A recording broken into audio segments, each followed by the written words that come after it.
স্বামীকে চিনবে না, স্ত্রী স্বামীকে দেখে পালিয়ে যাবে, বন্ধু বন্ধুরে চিনবে না, পীর সাহেব মুরিদরে চিনবে না, মুরিদ পীর সাহেবরে চিনবে না, দলের কর্মী তার নেতারে চিনবে না, নেতা তার কর্মীরে চিনবে না, বন্ধু বন্ধুরে দেখে পালাবে। এই কঠিন মুহূর্তে সূর্যটা মাথার কাছে চলে আসবে, জমিনটা তামার জমিন হবে, আজকের জমিনের মতো নয়।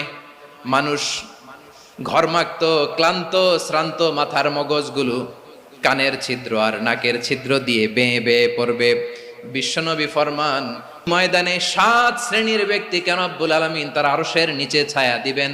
তার মধ্যে প্রথম শ্রেণীর ব্যক্তি হলো ইমামুন আদিল। ইমামুন আদিল, ন্যায়পরায়ণ শাসক, যে ইনসাফের সাথে বিচার করে, যে জাস্টিস সমাজে সার্ভ করে, যে সুশাসন নিশ্চিত করে, ওই